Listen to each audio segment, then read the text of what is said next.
A Rádio Bom Jesus AM apresenta Ponto Facultativo, com o professor Wagner Fontinelli Pessoa.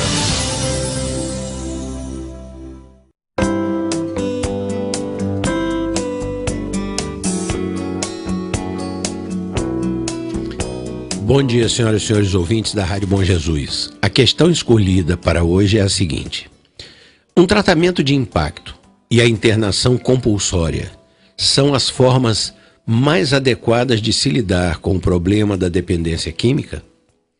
Faz muito tempo que o mundo convive com o problema das drogas e se empenha em tentativas diversas, quase sempre infrutíferas, de equacionar as questões relativas ao tráfico e consumo dos entorpecentes. O problema é que, quanto a isto, não há nas sociedades contemporâneas nenhuma uniformidade no modo de compreender e enfrentar esse grave problema. Problema que é, a um só tempo, de natureza criminal, social e de saúde pública. O poder público e seus agentes, dependendo da área a que pertençam, cuidam desse assunto não raramente de maneira preconceituosa, às vezes mostrando-se inoperantes e ineficazes, noutras, agindo de forma policialesca e até truculenta em operações que não conseguem distinguir os traficantes dos dependentes químicos. O vício não é um crime, é um mal que acomete e que faz do viciado a sua maior vítima. Mas a dependência de certas substâncias pode levar o dependente à prática de outros crimes, na maior parte das vezes, com o objetivo de conseguir um pouco daquela droga para o seu consumo. Sendo assim, os entorpecentes que vitimam os seus consumidores de forma direta, por vias travessas também acabam vitimando a sociedade como um todo. Há uma tendência nas grandes metrópoles e até nas cidades de médio porte, de se estabelecerem algumas áreas onde os traficantes e os dependentes das drogas se encontram para a venda, compra e consumo dessas substâncias. Nelas predominam a maconha, a cocaína e o crack, obviamente outras drogas também, mas com menor incidência, razão pela qual esses guetos são chamados de cracolândias. E neles a tragédia humana da dependência química é representada a cada dia e pelas noites adentro. A Cracolândia da capital de São Paulo, por suas dimensões, é uma das mais conhecidas, mas não é a única. Um levantamento recente constatou que só naquele mesmo estado, o estado de São Paulo, cerca de 538 cidades, só lembrando aqui, o estado de São Paulo tem 700 e poucos municípios, 538 cidades possuem suas próprias cracolândias, onde rola o tráfico e nas quais também ocorre o consumo de drogas.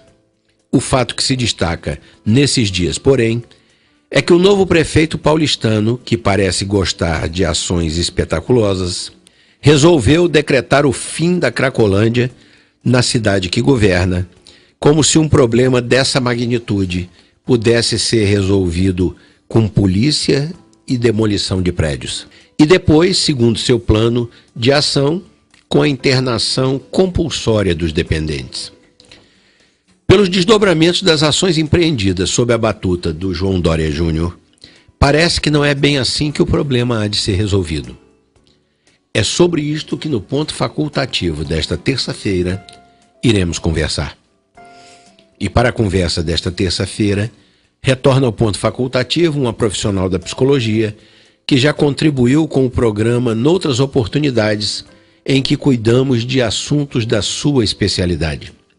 Ela é graduada em psicologia, com ênfase clínica e educacional, e possui 2 especializações dentro de sua área, uma das quais em psicologia hospitalar e da saúde, e outra em atenção psicossocial em saúde mental, com ênfase exatamente em dependência química, o que é de grande importância para o tema que iremos abordar nesta edição.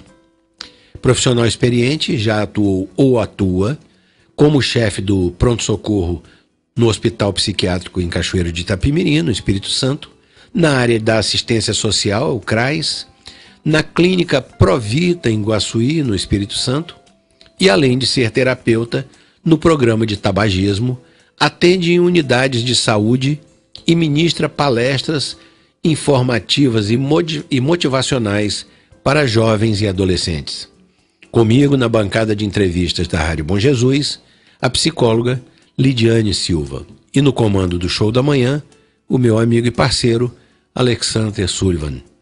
Bom dia, minha prezada Lidiane. É muito bom tê-la como convidado uma vez mais, sobretudo porque no dia de hoje nós cuidaremos de um assunto que exige conhecimentos específicos de um profissional em sua área.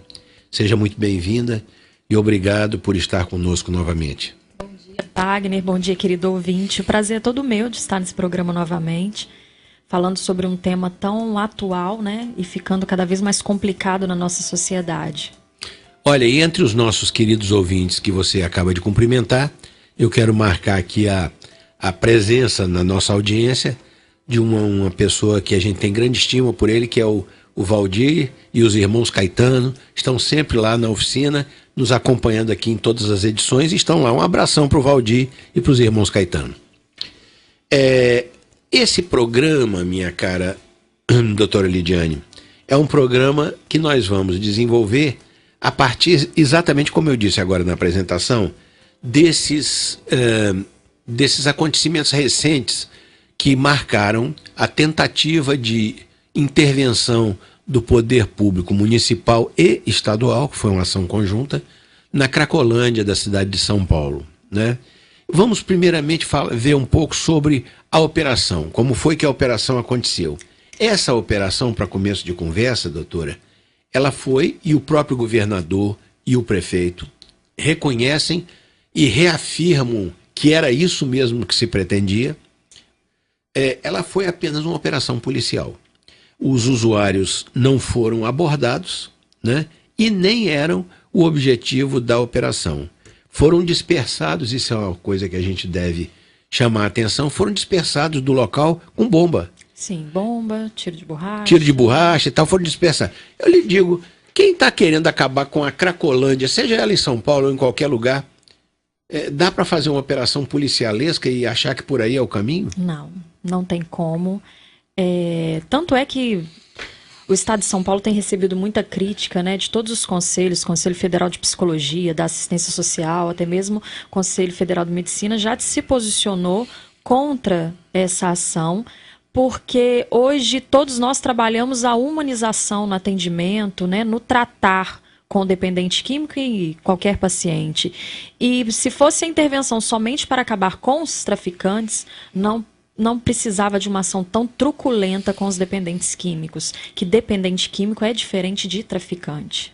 O que aconteceu? Primeiro, tem que ser capaz de fazer essa diferenciação. Tem sim. O dependente, embora muitas vezes cometa delitos até em busca de conseguir dinheiro para comprar a droga que, vamos dizer, da qual ele é dependente, mas o dependente, ele não pode ser tratado como traficante e nem se há de dar ao traficante, vamos dizer assim, de se tratar o traficante com a condescendência que deve ser tratado o dependente. Agora, o que aconteceu? Assim que eles foram expulsos do local, eles se espalharam e começaram a roubar, a furtar, a saquear, a depredar tudo que estava no caminho. Quer dizer, aproveitaram a debandada. Sim. E começaram a atacar o comércio, lojas e tudo mais, né? Isso aí foi o quê? É uma questão de desespero, porque até aquele momento, quem morava na Cracolândia se sentia seguro em estar lá. Era a zona de conforto deles, é onde eles dormiam, é onde eles tinham uma convivência ali na Cracolândia. Uma zona de livre comércio de droga. Sim. Ali. Há moradores de anos ali, não é um morador que não teve um futuro na vida, ali é mesclado. Tem muitas pessoas ali que têm um diploma hoje de graduação, tem mestres ali, dependente químico, que perdeu família e estão dormindo ali na rua. Então, quando houve essa correria de roubar, de ter que sair dali, Houve um pouco de desespero, porque eles não tinham dinheiro, não tem por onde ir, e um pouco de rebeldia também. Um pouco de retaliação, né? Retaliação talvez. com a sociedade. É como se a sociedade estivesse pagando o preço pelo que políticos estavam fazendo. Ou seja, nós estamos nos vingando daquilo que vocês estão fazendo conosco. Isso. Tiraram o meu lugar, eu vou pegar o seu um pouquinho. Sim, porque aquilo é um gueto. É um lugar que, além do que se passa ali, do ambiente que existe ali, é um lugar onde tem lixo acumulado, toneladas de lixo acumulado e tal. Mesmo assim, para eles, aquilo é um mundo deles, mundo, né? E tem aquilo representa um pouco de segurança para eles, né? Porque como o comércio acontece, o consumo acontece, eles não se sentem ali inseguros. Mas quando eles são postos para fora dali, eles começam, da toca deles, eles começam a se sentir inseguros. Claro. E aí vamos retaliar. Agora, o que acontece? Eles saíram dali, foram expulsos dessa área ali onde funcionava a Cracolândia e foram se reagrupar, ficaram em vários lugares, mas foram se reagrupar numa praça que tem a poucos metros dali. A poucos metros dali, eles foram se reestabelecer lá, onde novamente entrou em funcionamento o processo de tráfico, de compra, de venda e consumo de drogas. É verdade. Eu acho que já tem mais de 10 ou já chegaram a 20 pequenos blocos de usuários de droga que frequentavam a Cracolândia e que se instalaram em outros lugares. E eles estão com sentimento de revolta mesmo. Quando você começa a pesquisar, a ver vídeos anteriores do telejornal, quando chega algum repórter para conversar até mesmo com comerciantes que estão visualizando essa nova Cracolândia que está se formando, eles ficam muito revoltados, eles estão agressivos, coisas que eles não eram antes. A equipe, se não me engano, da Band foi aconselhada pelos policiais que estavam lá a se retirar, porque eles estavam jogando pedra na equipe. Eles estão muito revoltados. Jogando pedra na equipe. Agora, eu queria voltar um pouquinho, doutora Lidiane, é uma coisa que você acabou de dizer, que os conselhos de psicologia, de medicina... Uma das pessoas que se opôs a essa operação foi o secretário de Saúde de São Paulo. Sim. O secretário estadual de Saúde. O nome dele é Wipp, Davi Wipp. O doutor Davi Wipp, que é um médico, ele disse isso não é maneira de se lidar com essa questão.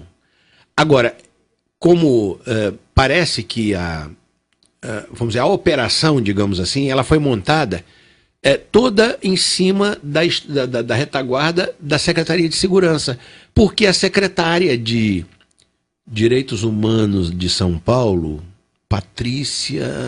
acho que Patrícia Barbosa, ou coisa que o valha, também se demitiu. Ela disse que aquilo não era forma de se lidar com um problema dessa magnitude.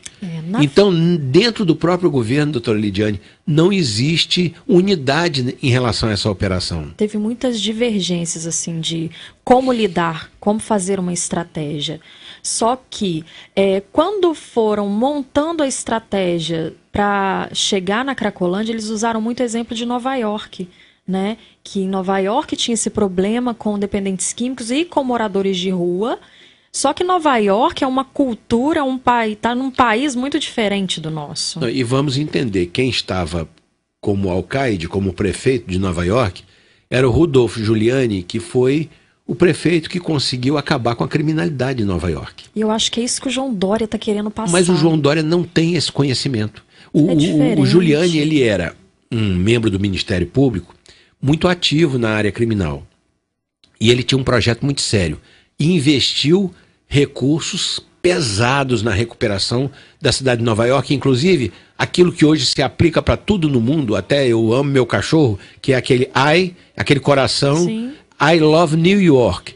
Aquela campanha foi parte desse processo do Giuliani na recuperação da cidade.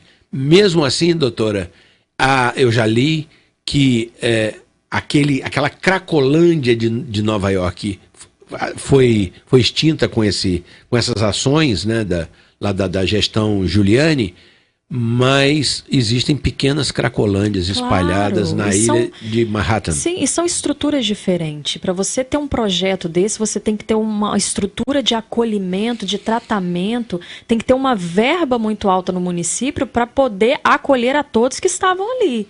Porque não adianta você pegar 10, fazer uma internação e o resto vai continuar na rua. Nós vamos mais adiante falar dos resultados, dos números, dos dados dessa operação, e nós vamos chegar exatamente no que a doutora está dizendo aqui agora. Eu queria só mencionar também, doutora Lidiane, Juliane está lá em Nova York, foi quem fez a operação, doutora Lidiane. Enquanto isso ocorria, quer dizer, essa operação, essa debandada dos dependentes e vamos dizer assim, os saques e furtos e roubos e tal ocorria, as polícias militar e civil, elas estavam assistindo a tudo sem nenhuma manifestação. Ou seja, para elas, o que era importante naquele momento era expulsar os drogados, os dependentes, os viciados, seja lá que nome se quiser dar a eles, daquele local. E eles consideravam, quer dizer, na concepção, no planejamento da operação, eles achavam que tirando os dependentes de lá, eles estariam atingindo o ponto que era acabar com a Cracolândia. O que, obviamente, não tem nada a ver uma coisa com a outra, né? Agora, uma outra coisa que eu acho importante é a gente falar um pouco do destino dos traficantes e dependentes. Né? Primeiro, tiramos de lá, né? Eles foram expulsos de lá. A bomba, bala de borracha, spray de pimenta, seja lá o que for. Recuperaram o local. Recuperaram o local. Depois entraram os tratores da prefeitura, recolhendo toneladas e toneladas de lixo e tal. Agora, esses traficantes, esses dependentes saíram. Agora, e o destino deles? Para onde? Qual foi o destino deles? A operação teve como foco o tráfico de drogas, como nós já falamos, segundo o que disseram, e isso foi dito em entrevista, tanto pelo governador quanto pelo prefeito de São Paulo, tanto pelo Alckmin quanto pelo Dória. E ambos, vamos dizer assim, reafirmaram sua posição de dizer o seguinte: a operação na primeira fase ela é contra o traficante. Muito bem. Agora, a estratégia anunciada pelo prefeito é a de que a área será cercada e vigiada 24 horas por dia para que a Cracolândia não volte a se instalar naquela área. Ou seja, isso é a mesma história, me desculpe, mas essa história é conhecida do sujeito que chega em casa, encontra a mulher dele com o outro no sofá e joga o sofá fora. É verdade. Eles isolaram a área para que os traficantes não operem naquela área, para que os dependentes não comprem nem façam o uso de drogas naquela área, e vão cercar 24 horas com polícia ali. Mas a 200 e poucos metros dali tem uma praça onde eles estão instalados, funcionando. Então, isso aí não lhe parece, agora eu vou lhe perguntar objetivamente, não lhe parece uma coisa muito midiática, não? O prefeito não está querendo fazer uma ação espetaculosa, não? Também. Eu acho que está faltando muita estratégia nisso aí, né? E é interessante que a inteligência da Polícia Civil, a inteligência da Polícia Militar, eles têm uma grande capacidade de ótimos profissionais para lidar com essa situação. Mas é a questão da ordem, né? Quando você encontra um líder que ordena e não aceita opiniões alheias, é muito difícil de você obter sucesso numa situação como essa. Há especialistas hoje que falam que foi um sucesso essa operação da Prefeitura de São Paulo, e há tanto civis quanto próprios funcionários que são contra essa atitude. Por quê? Porque está se lidando com uma situação aqui, mas o problema está se transferindo para uma rua ao lado. Ou seja, o problema está sendo resolvido. Não. O problema não está acabando. Não. Um sucesso se você considerar que eles desocuparam a área. Somente. Mas era esse o projeto? Era desocupar a área? Ou era por fim a uma situação de degradação humana que existia naquela área? Porque essa é que é a questão. Se o problema é acabar com a área, tá bom, bota tanque, bota lá canhão, bazuca, Verdade. Detona tudo e acaba. Né? Se fosse simples assim acabar com os problemas, as guerras, por exemplo, um Estado Islâmico desse, não existiria. Manda uma bomba atômica ali nos locais onde eles estão e eles vão desaparecer. Só que não são eles. Serão eles, a população civil, as crianças, os idosos, os inocentes, as pessoas que estão tentando viver a vida. Então, você entrar com uma ação de choque, uma ação de impacto dessa, para resolver um problema, você pode estar, na verdade, dando um remédio que vai matar o doente. Com certeza. Não é isso? Aqui, a Secretaria de Segurança Pública de São Paulo divulgou uma nota esclarecendo que, após a ação das polícias civil e militar, equipes das secretarias municipais e estaduais de saúde e assistência social foram destacadas para completar as ações de acolhimento e tratamento dos dependentes na região da Nova Luz, que era onde se localizava lá a Cracolândia. Pergunta. Isso foi uma notícia que veio depois, quando começaram a ocorrer os protestos contra a truculência daquela operação. Com certeza. Né?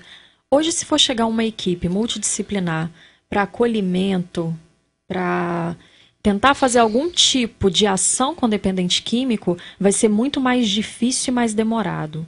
Porque a gente tem que entender que entre dependentes químicos tem aqueles que querem parar, mas não têm força, e tem aqueles que não querem parar.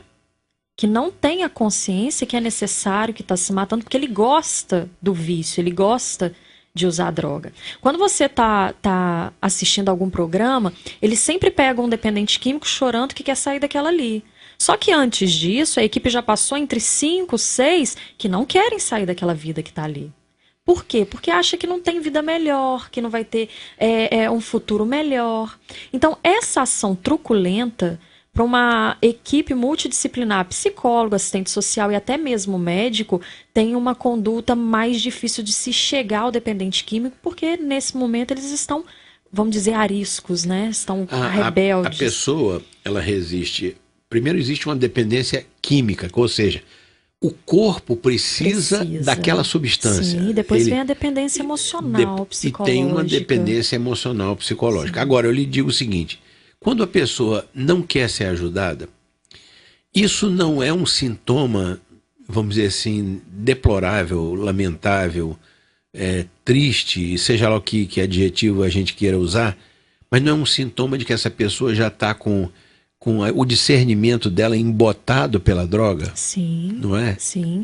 É a falta de amor próprio, é a falta de perspectiva de algo melhor. Claro que se a pessoa usa crack durante 5, 6 anos, a sua função cognitiva, suas funções cerebrais já estão totalmente modificadas. Ela já não sabe o que é certo, o que é errado, o que é bom, o que é ruim. Existe a destruição de neurônios no uso de algumas drogas? Claro, começa da maconha, o álcool, o tabaco, tudo isso já prejudica o sistema cerebral. Então, realmente o dependente químico, ele perde a sua noção do que é certo, do que é errado, o que ele quer ou não.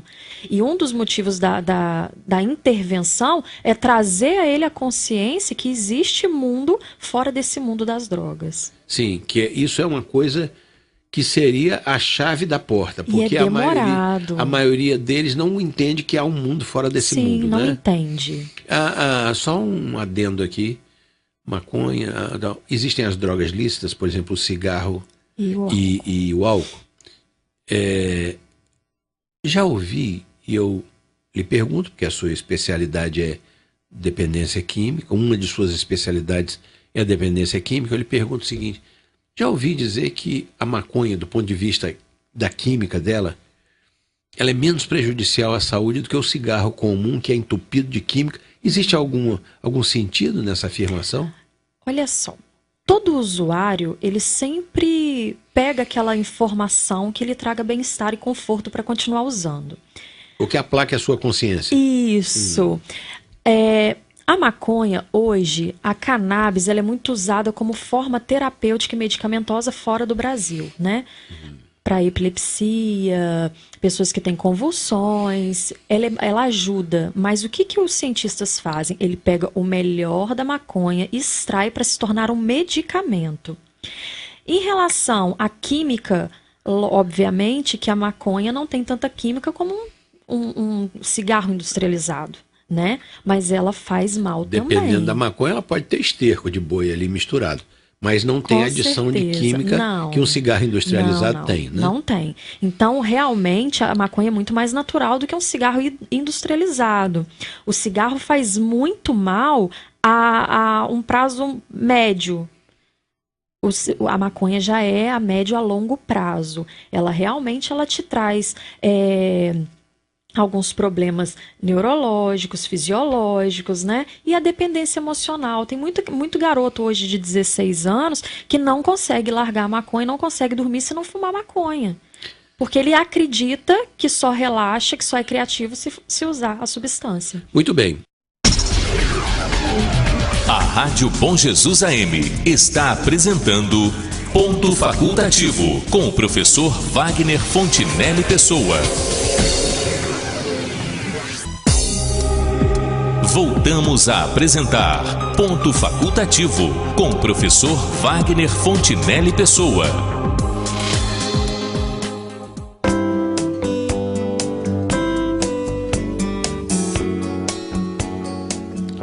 Voltamos com o Ponto Facultativo e no programa de hoje estamos conversando aqui no estúdio da Rádio Bom Jesus com a psicóloga Lidiane Silva. O assunto desta terça-feira, para aqueles que nos sintonizam somente agora, é o episódio ocorrido recentemente na cidade de São Paulo, com ações de adequação e propriedade discutíveis, com as quais o prefeito municipal pretendia ou pretendeu pôr um fim ao funcionamento da chamada Cracolândia naquela cidade. Doutora Lidiane, eu disse antes de nós fazermos o intervalo que eu ia deixar uma pergunta no ar e depois, como nosso tempo estava passando, eu preferi deixar para fazer a pergunta depois, já que nós estávamos falando sobre drogas e falamos, você falou especificamente sobre maconha, cocaína, outras coisas. Eu ia lhe perguntar o seguinte: é fato que a maconha é uma droga de escalada, ou seja, a pessoa que consome a maconha, ela tende a experimentar outras drogas mais pesadas, porque dizem que os malefícios da maconha são menores do que o da cocaína, heroína e crack muito menos. Crack é violentíssimo. Diz que crack você se vicia no crack no primeiro uso. Você fumou crack uma vez, você já se vicia. Diz que é uma coisa horrível aquilo. É verdade. Agora, a maconha é uma droga de escalada ou tem esse negócio? A pessoa pode usar maconha 10, 20, a vida toda, mas isso não quer dizer que ela vai passar para outras drogas. Como é que é isso? Não significa que ela vai passar para outras drogas. Cada caso é um caso. A gente tem que olhar a faixa etária da pessoa, a personalidade, a vivência dela naquele momento. É claro que tem pessoas que começam fazendo uso de álcool, depois passa para maconha. Se ela está num dia ruim ou teve alguma decepção e está com algum amigo que está usando cocaína e ele já fez uso da maconha, está sob efeito da maconha, ele está muito mais suscetível a experimentar a cocaína. Então é a oportunidade também que se tem. Sim. Tem usuários de maconha que não tem é que seja um consciência. caminho inevitável, mas a oportunidade, às vezes, o momento facilita Sim. que ele experimente uma outra Sim. coisa mais forte. Pode ser que a pessoa esteja frustrada hoje, né, desesperançosa com alguma coisa, tem a oportunidade ali, vou fazer isso para ver se muda alguma coisa na minha vida, ou vou fazer isso para ter alguma experiência diferente. Adolescente faz muito isso, né? Ele experimenta outras drogas em busca de uma emoção, em busca de novas vivências, que infelizmente traz consequências muito ruins, que é a dependência. Além da dependência, eu vou explorar esse veio um minutinho, porque eu acho que isso é importante. Além da dependência, com todas as consequências que a dependência de uma substância química trazem, né? Que a dependência traz, além das consequências que a dependência traz, eu lhe pergunto o seguinte: que outro tipo de sequela o consumo continuado de substâncias como a cocaína, a heroína, que consequências isso pode deixar na vida, no organismo da pessoa? Eu vejo algumas pessoas que consumiram cocaína ou heroína por muito tempo, elas ficaram assim com dificuldade até na fala, para raciocinar. Isso pode afetar o que, assim, em geral? Olha, pode trazer primeiro, doenças psicossomáticas, né? Pode desencadear depressão, alguns casos pode desencadear a esquizofrenia. Tem muitos pacientes internados hoje que começaram usando droga, tiveram um surto psicótico e logo desenvolveram a esquizofrenia. Esquizofrenia é para sempre, né? Então, sem contar os malefícios sociais que pode trazer malefício para a família, né, para a vida profissional. Sim, tudo. Se você é estudante, você já não tem mais aquela concentração para se estudar quanto antes. Se bem que tem estudante que usa maconha porque disse estar mais concentrado usando, mas isso a gente já sabe que é um mito, tá? É uma crença que se cria. Então a droga, ela traz só efeitos negativos na saúde. Problema de pulmão, né? Problema cardíaco e uma série de doenças que pode adquirir. Doutora Lidiane, essa história de dizer que eu fumo ou eu cheiro e isso me deixa mais alerta ou isso me facilita, me dá mais acuidade para trabalhar, para decidir, isso para mim parece tão fantasioso quanto a pessoa que diz, existe quem diga, olha, quando eu bebo é que eu fico apurado na direção. Não. Isso é bobagem. Todo mundo sabe que o álcool ele tolda determinadas reações, ele dificulta ou torna mais lentas determinadas reações. A gente diz, não, eu já ouvi isso de várias pessoas. Eu quando bebo é que eu fico mais atento na direção. Isso é bobagem, não, né? É engraçado porque o efeito da droga vai muito da personalidade da pessoa. É igual tem paciente que é tabagista, ele fuma para diminuir a ansiedade. Só que quando você fuma um cigarro, diminui a sua ansiedade naquele momento, mas 20 minutos depois já potencializa a sua ansiedade. Se antes você estava um pouquinho ansioso, você vai estar 2, 3 vezes mais ansioso e ainda irritado. O cigarro tem substâncias que são excitantes, né? Sim, sim. Não é? Ele deprime o sistema nervoso, mas depois que passa o efeito, é a necessidade de se fumar mais. Como você fica mais ansioso do que estava antes do primeiro cigarro, você já fuma mais um, né? E a ansiedade só vai aumentando. Então é uma crença que se cria em volta da, existem drogas, da química. Vamos dizer isso porque nós podemos ter jovens que estejam sintonizando a rádio agora. Existem drogas que afetam a virilidade do jovem, por exemplo, do homem.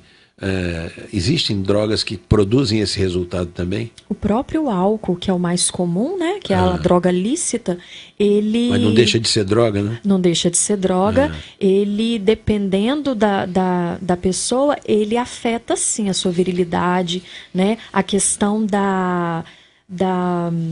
do seu desejo sexual, isso pode diminuir, né? Tem homens hoje que não conseguem ter uma ereção devido ao uso abusivo de drogas. Então, isso com certeza influencia muito. Esclareça para nós, esse resultado, ele diminui a libido, ou seja, o desejo, ou ele não diminui o desejo, mas impossibilita a ereção, por exemplo? Os dois. As duas Depende coisas. da pessoa, tá? Tem pessoa que ela tem o desejo, tem pessoa que bebe e fica mais excitado, mas não consegue ter ereção. Tem pessoas que bebem e já não tem desejo. Ou seja, afeta a libido. Afeta a libido. Entendo. Doutora, o futuro desses dependentes e usuários lá da Cracolândia, voltando ao nosso tema, né? Não adianta expulsar os usuários, não adianta jogar bomba neles, porque isso irá espalhar os usuários, mas em algum momento eles voltarão. Quem disse isso foi um voluntário que foi ouvido por uma das reportagens que eu assisti. Esse voluntário ele faz um trabalho voluntário no sentido de ajudar na recuperação de dependentes, e ele disse isso: não adianta expulsar, não adianta jogar bomba, em algum momento eles vão voltar. Então é o seguinte, essa obviamente não há de ser e não pode ser a solução, ou pelo menos não pode ser o encaminhamento para esse caso. Não. O dependente químico lá da Cracolândia, eles criaram a imagem que aquele espaço é deles. É como se fosse uma guerra civil, né? Lutando pelo um espaço. A polícia tá aqui é a trincheira deles. Mas eu vou voltar. Deixa eu dar uma bobeira, uma brecha que eu vou voltando. Que já aconteceu antes. Claro, e os mesmo próprios em São traficantes, eles vão induzindo os usuários a requerer aquele espaço. Então vai ser um trabalho assim, a longo prazo, para se poder até haver um resultado assim, ou positivo, ou como que eu posso dizer, uma reação para a prefeitura mesmo, falar assim, não, agora está solucionado o problema, ou pelo menos por um tempo. Ainda não, a prefeitura não pode se falar que está resolvido, ou que foi Eu um volto a sucesso, insistir nessa tese, doutora. Eu acho que o João Dória Júnior está vislumbrando uma campanha presidencial de 2018 e ele está se especializando em ações espetaculosas. Ele teve primeiro uma ação espetaculosa em relação aos grafiteiros, que não tinha nada a ver com os pichadores. Pichador é uma coisa, grafiteiro é outra. Ele foi lá e passou a régua em todo mundo. Ele destruiu obras de arte que existiam ali na cidade de São Paulo, sob a alegação de que ele estava impedindo, limpando a cidade. Agora vem com essa ação também, que para mim é espetaculosa. Porque não basta. Vamos ver aqui, doutora, o balanço da operação. Olha aqui, que ele, Dória e o governador dizem que era para ser policial mesmo, que o primeiro momento era para procurar os traficantes. Olha aqui, foram envolvidos 976 policiais nessa operação, das duas polícias. O resultado dessa ação espetaculosa, como eu disse, e desses quase 1.000 policiais, qual foi o resultado? 38 suspeitos foram presos e levados lá para a delegacia especializada no controle de substâncias entorpecentes, de drogas, do tráfico. Quer dizer, envolvem 1.000 policiais e prendem 38 suspeitos, porque eles ainda têm que comprovar que aquelas pessoas estão ali traficando e tal. Apreenderam 10 quilos de crack. No universo do tráfico de entorpecente, 10 quilos de crack não é nada. De vez em quando a polícia aí numa estrada, uma rodoviária dessa, pega 600 quilos de 600 quilos de maconha. É verdade. Eles pegam 140 quilos de cocaína. O cara pegou 10 quilos de crack, que não é nada. Pegaram armas, claro, sempre tem arma nesse meio, 3 fuzis e mais algumas armas de mão, né? Aí eles apontam isso lá, 12 internações. Internações aí que são voluntárias. Daquele universo ali, que é uma massa de gente ali, 12 quiseram se internar. E eles colocam 300 acolhimentos, segundo a prefeitura, não existe comprovação disso. O que eles chamam de acolhimento? Uma pessoa que vai lá para prestar um esclarecimento, responder um questionário e volta. Eu acho que eles estão considerando um acolhimento isso, né? Pode ser, mas isso não é um acolhimento. Isso não é um acolhimento, né? Mas 300 acolhimentos num dia, assim, é assim mesmo que parece pouco crível isso, né? Muito bem. Então, o que eu quero chamar a atenção, doutora, é que esses resultados aqui, considerando toda a operação, toda a pirotecnia que foi utilizada, esse resultado é pífio. Com certeza. É pífio. Então é o seguinte, sem haver aí um entrosamento das secretarias de saúde, segurança, assistência social, isso não vai chegar a lugar nenhum, vai, doutora? Não, porque cada um está falando uma linguagem. O Ministério Público tem uma linha de raciocínio, o município tem outra, né? Tem que se sentar e se fazer um projeto em que todos estejam envolvidos e que as opiniões sejam respeitadas e colocadas em prática. Então, se a Secretaria de Segurança Pública, se o Ministério Público, se demais setores como os médicos, os psicólogos, assistentes sociais não estiverem entrosados, não tem como dar certo. Isso não vai funcionar. Não vai funcionar. Tá certo. Então pode ser uma coisa midiática mesmo. E já que a doutora falou, né, vamos chegar exatamente a esse ponto agora, que é o seguinte. O Ministério Público tem opinião divergente, disse a doutora aqui. O Ministério Público ingressou, a prefeitura entrou, e o prefeito anunciou bombasticamente lá na ocasião, anunciou que iria fazer um pedido à justiça para poder fazer internação compulsória, aquela internação involuntária das pessoas que ali estivessem, depois de uma triagem e autorização do juiz, porque foi assim que o juiz deferiu a liminar. Mas o Ministério Público recorreu ao Tribunal de Justiça, que cassou essa liminar.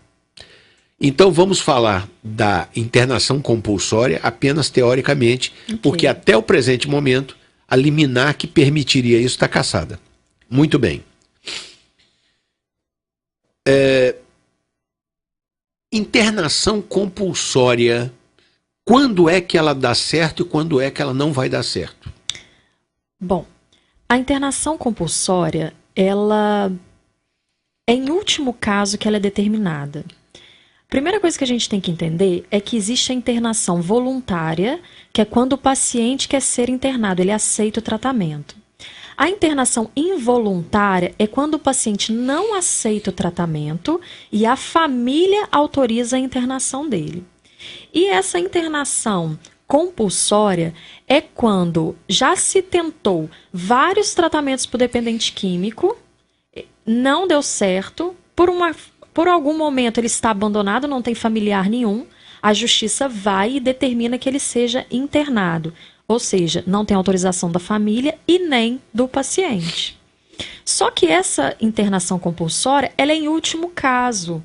Ou seja, o paciente ele já passou por clínica de reabilitação, ele já passou pelo UNCRAS do município, ele já passou pelo CAPS-AD, ele já passou por vários tratamentos e não deu certo. Se ele está causando risco à própria saúde ou à saúde dos outros, como no caso da Cracolândia, tem paciente ali que ele já não tem condição mental, intelectual, de falar se ele quer ser internado ou não. Já não tem discernimento. Não tem discernimento. E como não se acha o familiar, porque muitos são moradores há anos da rua, a prefeitura achou por certo ser obrigatória a internação compulsória, mas não pode ser obrigatório. Quem tem que delimitar isso precisa de uma investigação. Então é tudo a longo prazo, Wagner. Não pode chegar lá e falar... Não pode ter esse imediatismo. Não, eu vou internar porque a justiça determinou que você vai ser internado. E obrigar o dependente químico a ser internado. É por isso que o Ministério Público entrou e pediu a anulação dessa... Foi por isso que o Ministério Público entrou, foi por isso que a secretária de Direitos Humanos se demitiu, foi por isso que o secretário de Saúde disse que se opunha à operação tal como ela estava sendo feita. E aí eu vou lhe dizer o seguinte, isso vale a informação também para o nosso ouvinte. Nos Estados Unidos, a legislação, a justiça ela é bem mais dinâmica, bem menos burocratizada, bem menos travada, bem menos cheia de firula. Funciona assim.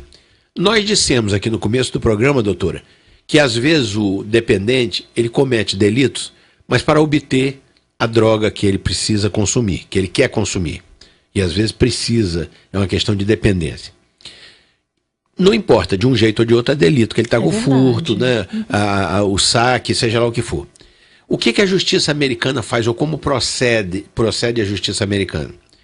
Você cometeu um crime, você vai responder por um crime. Não tem essa coisa de inimputabilidade, você vai responder pelo crime. Vai diante de um juiz. Rito rápido, sumário. Vai diante do juiz. O juiz, isso assim, assim, assim. Vou lhe dar duas opções. Você quer se tratar ou você quer ir para a cadeia? Eu quero me tratar. Então você vai para tal instituição, ser atendido e eu vou receber relatórios disso. Se o sujeito abandona, o juiz manda recolher a cadeia. Você pediu para se tratar, você não está se tratando, você vai pagar pelo seu crime. Não é lógico isso? É verdade. É uma estrutura muito diferenciada. Nós aqui no Brasil, nós não temos mais vaga em clínica para dependente químico. Você encontra clínicas particulares de preço absurdo, encontra hoje casas terapêuticas, né, voluntárias que sobrevivem de doações, que você chega lá, a fiscalização, que não tem uma equipe multiprofissional instalada naquela clínica. Então, há falta de fiscalização, há falta de recursos, há falta de estrutura, porque é um problema de saúde pública. A dependência química, o dependente, ele está doente. Então, ele precisa de tratamento, ele precisa ser acolhido, ele precisa de medicamento, ele precisa de psicoterapia. É um tratamento que leva prazo. Então, você chegar lá na Cracolândia, querer internar uma pessoa sem saber de onde ela veio, para onde ela vai, por que ela está daquela maneira... Se tem uma investigação antes para poder compreender. Nos Estados Unidos, você dela. chega num lugar lá, ele sabe tudo sobre sua vida, onde você já morou, o quanto você tem no banco, aonde você já teve conta. Eles têm uma fiscalização do seu cidadão. Eles têm controle sobre isso. Isso se chama organização. Infelizmente, no nosso país não temos mas isso. eu acho esse sistema lá que eu ia descrevendo espetacular, porque crime ele cometeu. Não é referência. Crime ele cometeu. Então você vai pagar pelo seu crime. Agora eu vou lhe dar uma oportunidade. Você cometeu o crime movido pela angústia, pela necessidade de consumir ou de comprar uma droga. Então eu vou lhe dar uma opção. Você quer ser tratado? Você quer se internar e ser tratado? Eu vou encaminhar você para uma instituição. Quero. Ou não quero. Então você vai cumprir pena. a pena aplicável ao crime que você cometeu. E as penitenciárias lá são penitenciárias educativas, né? Preso não chega lá e só fica na cela, almoça, janta, tá vendo televisão ou pega sol. Eles têm uma rotina dentro da cadeia. E eles, em alguns casos, eles são duríssimos. No sistema penitenciário deles é duríssimo, não é, não é brincadeira, até não. mesmo para criança, né? Porque lá a partir de 12 anos Outro dia já pode eu vi uma coisa, é trágico, né? Mas um menino de 11 anos condenado à prisão perpétua. De 11 anos. Imagina passar a vida toda ali. Porque ele quis uma coisa de um vizinho, estava brincando, ele quis uma coisa, o vizinho não deu, ele pegou uma arma do pai e matou o vizinho. Então, foi condenado à prisão perpétua. Eles consideram esse tipo de crime bárbaro, assim, principalmente em criança, que ela já carrega o traço de psicopatia, né? Isso é meio lombrosiano, né? É verdade. Isso é meio lombrosiano. Para quem não sabe, Lombroso, César Lombroso, é considerado o pai da psicologia forense, foi uma pessoa que fez os primeiros estudos a respeito das tendências criminosas que alguém poderia manifestar. O livro a obra onde ele trata disso, chama-se O Homem Criminoso, L'Uomo Criminoso. Ele escreveu esse livro, cometeu erros, obviamente, porque não tinha referenciais para trabalhar com ele, não tinha parâmetros, mas ele tem o mérito de ter despertado a atenção da ciência para o fato de que alguns sintomas são indicadores de uma tendência criminosa e que já se manifestam às vezes na infância. Isso aí. Muito bem. Doutora, eu não vou abordar essa parte porque não está dentro do contexto que nós queremos discutir, mas eu gostaria de lembrar, talvez, e se a doutora quiser fazer algum comentário, que uma das etapas da truculência, uma das evidências de truculência nessa operação feita na Cracolândia, foi que o Dória entendeu, os planejadores da operação, que são da área de segurança, que uma das formas de impedir que eles voltassem era demolindo as edificações que estavam naquela área. E começaram a demolir sem avisar, sem coisa nenhuma, com as pessoas dormindo dentro de casa, caiu pedaço de casa em cima de gente e tal. Aquilo foi uma operação, vamos dizer assim, os Trapalhões, Didi, Dedé, Mussum e Zacarias, porque eles fizeram tanta besteira numa mesma operação. Como é que você vai mandar uma pá mecânica, uma carregadeira, seja lá o que for, demolir um prédio que você não viu se tem gente dentro ainda? Na verdade, eles esqueceram, eu acho que devido à ansiedade de fazer acontecer, né? Essa adrenalina toda entre eles, era uma pousada que tinha ao lado, né? Era uma pensão. Não me engano, uma pensão. Não avisaram e o prédio ao lado caiu a parede que foi caindo nessa pensão. Então, eu vi até um secretário, né, pedindo desculpa, porque realmente foi uma falha deles, mas é uma falha que não pode acontecer. Hoje eles vão indenizar, já prestaram socorro, mas é uma coisa que não pode acontecer. Isso tem que ser previsível. Eles estão tentando remendar os furos que a operação deixou na imagem da ação e, digamos, da eficiência da prefeitura. Sim, as próximas semanas agora vão ser só remendos. Remendos, é isso. Doutora, eu queria terminar essa nossa conversa de hoje, que aliás, vamos dizer da forma correta. Eu não gostaria de terminar essa conversa, mas já que precisamos terminá-la, eu queria terminar com uma pergunta para a doutora me responder com a brevidade possível. Um tratamento que é o começo, que dá o começo da nossa conversa, né? Ou que vem do começo da nossa conversa. Um tratamento de impacto e a internação compulsória são formas ou são as formas mais adequadas de se lidar com o problema da dependência química? Isso para fechar a ideia central da nossa conversa. Não. Infelizmente, a internação compulsória, ela não resolveria o problema, né? Nós precisamos hoje trabalhar com a questão da promoção e da prevenção contra a dependência química. Se você já é usuário, o profissional de saúde, ele tem o intuito de despertar a consciência da necessidade de parar o uso da droga, da substância química. É o que nós já falamos no início do programa. É despertar no dependente um olhar que tem vida fora da dependência química. Então, talvez você interne o dependente talvez não seja uma clínica que tem uma equipe boa, que vai trabalhar naquilo que está precisando. É o que nós estávamos conversando sobre terapia de grupo, né? Nem todo dependente químico, ele está adepto a participar em terapia de grupo. Ele precisa de uma intervenção pessoal, individual, entendeu? Então, infelizmente, hoje, a internação compulsória é em últimos casos, em casos extremos. E não existe solução rápida para esse tipo de problema. Não existe solução rápida e nem fórmula mágica. Então, a gente tem que ser muito coerente, muito racionalista, ter humanização para tratar, porque são pessoas, né? A sociedade vê muito como sem vergonha, tá ali porque quer, um e vê bando como de párea mesmo, ali joga uma bomba ali, mata logo todo mundo que resolve o problema. Eu já ouvi isso. Mata o que está ali, mas não mata o dependente que você tem dentro da sua família, né? Não vai resolver o problema, né? Até é ruim falar, mas é um ato de hipocrisia que nós vivemos hoje em dia, né? Porque hoje a dependência química, se você não tem na sua família, tem que tomar cuidado porque um dia pode ter. Sim, ou você não tem na família, mas tem no vizinho. Você tem numa pessoa, na família de um amigo. Hoje todo mundo pode estar enfrentando esse tipo de problema. E é um problema de saúde, é um problema de saúde mental. Então a gente tem que ter um olhar mais caridoso para o outro, mais humano. É aquela questão de tratar o outro, olhar o outro como eu gosto de ser visto e como eu gosto de ser tratado. Sim, nem é passar a mão na cabeça como se estivesse tudo bem, e nem é tratar como um pária da sociedade. Jogando bomba e querendo internar e isso é a mesma coisa. Vamos acabar com a mendicância no país matando os mendigos. Não é assim que funciona. Claro, tem que ter estrutura. O Brasil ele tem que se reestruturar em todos os níveis, político, social, saúde, né? Infelizmente isso leva tempo. Muito bem, e assim, doutora Lidiane, chegamos ao final dessa conversa esclarecedora sobre um tema complicado e difícil, por tratar-se de um assunto que ainda se espraia sobre um terreno marcado por muitos preconceitos e pela ignorância. É verdade. Queremos agradecer por sua presença no programa de hoje, a psicóloga Lidiane Silva, uma profissional com um apreciável perfil de especialização e experiência, do mesmo modo que agradecemos aos nossos ouvintes pela sua importantíssima audiência.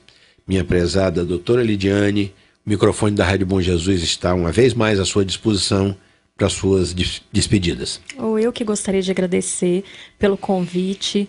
É sempre bom estar aqui batendo esse papo, esclarecendo para a população assuntos tão pertinentes e que vai ficar no nosso dia a dia por muito tempo, como essa história da Cracolândia. A dependência química faz parte do nosso dia a dia e a gente tem que compreender para saber lidar com essas situações. E nós não precisamos ir a São Paulo para ver esse problema social e de saúde pública. A gente pode ver por aqui mesmo, com certeza. Dependência química está em todos os cantos, em qualquer cidade. Obrigado por mais essa participação no Ponto Facultativo, que é um espaço semanal destinado a conversas com pessoas que, pelo seu conhecimento, pelo seu saber, pela sua experiência, sempre contribuem para que nós possamos levar até o nosso público ouvinte informações importantes sobre assuntos diversos. Um abraço para os parceiros desta emissora e ficam os senhores ouvintes agora com o meu amigo Sullivan no prosseguimento do Show da Manhã. Eu sou o Wagner Fontinelli Pessoa e esta é a Rádio Bom Jesus. Até a próxima terça-feira neste mesmo horário e tenham todos uma boa semana.